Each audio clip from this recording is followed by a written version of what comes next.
Hi friends! Today I'm dropping the fastest, no fluff way to become a business analyst, even if you have zero experience. Yep, you heard me. Zero, nada, non-experience at all. By the end of this video, you will know exactly what to learn, what to ignore, and what to actually do to land that business analyst job without wasting time on things that you do not need or you will never use. So if you've been searching your way through confusion, stay with me and let's cut through the noise.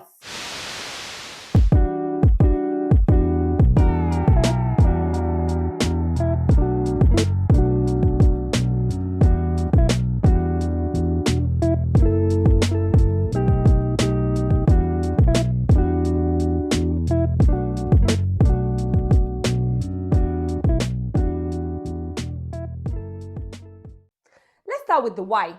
Why do people love being a business analyst? One, great salary. We're talking real money here, guys. Not exposure, but real money.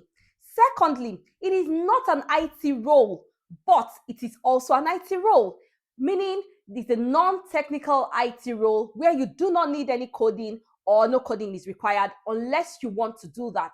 Thirdly, remote working, hybrid working, working from home, wearing your pajamas in a friendly way, and then you can just relax and do your job. What exactly does a business analyst do? One, a business analyst is that bridge between tech and the business.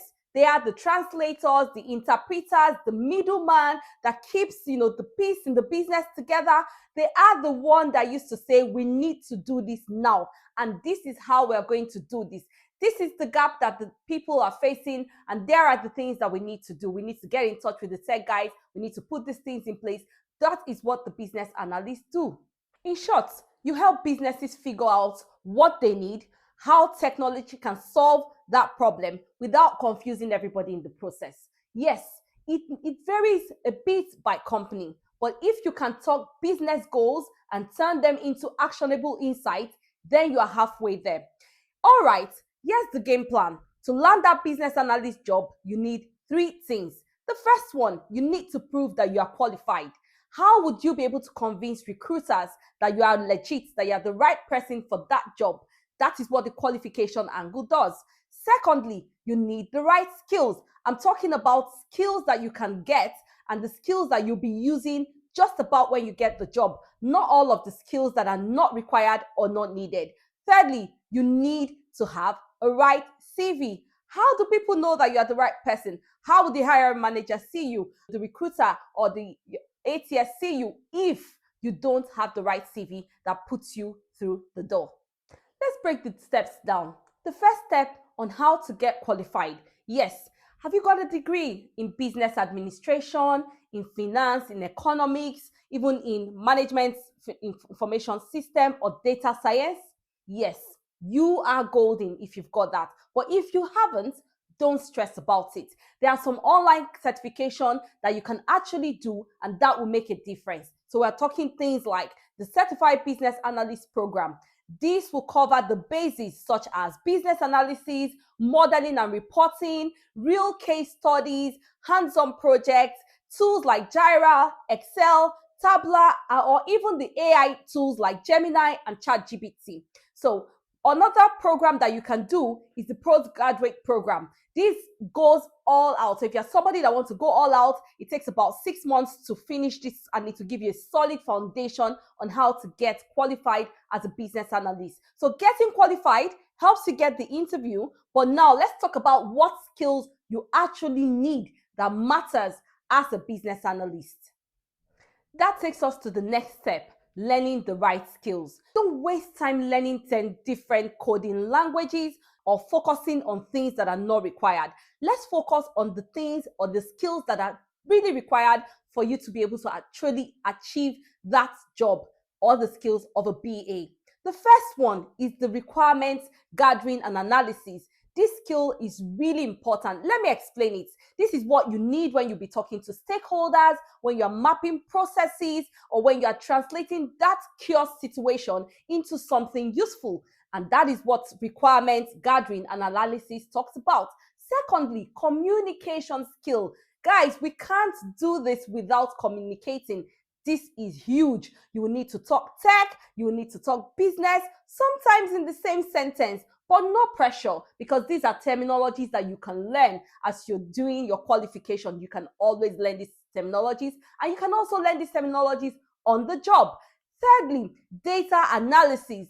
You know how to translate and how to interpret trends, how to create reports, how to make data-driven recommendations to the stakeholders, because that's what it's all about. You need to be able to make those recommendations so the business owners know why that requirement is needed or know why that technology is needed for the business. Bonus, be comfortable with Excel, SQL, Power BI, Teams, Zoom.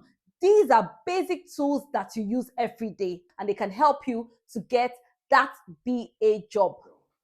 Let's talk quickly on how you can achieve these skills, because I know sometimes you'll be wondering, I don't have the skills, how am I going to build them? Let's talk about some steps that can quickly help you achieve these skills or help you build these skills. One, start with what you have. Everybody has a transferable skill. Everybody has communicated.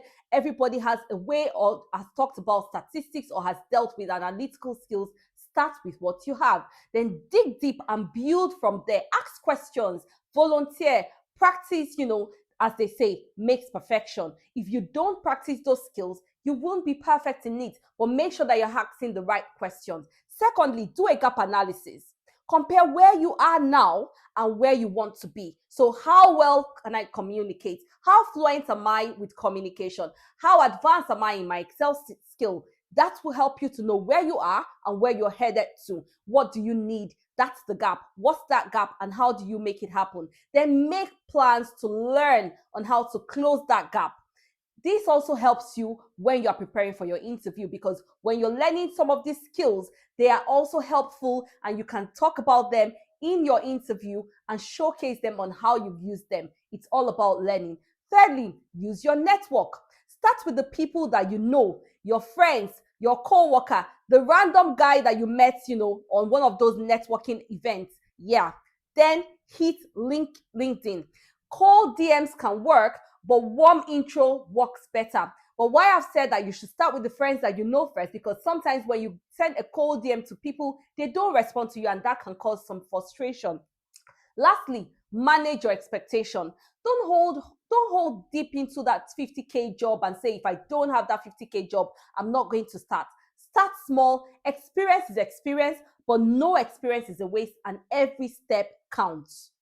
The last step is when you have to write your CV. Once you've got the skills, you need to show them off. And how do you show them off? You show them off on a killer CV. This is your foot in the door, your hey, look at me moment, right? And the good news is I've made videos on how you can write a winner CV, and I've got the link in the description box. But if you don't, you can't find it, not to worry. Drop a comment if you want a personal feedback on your CV, and I have got you.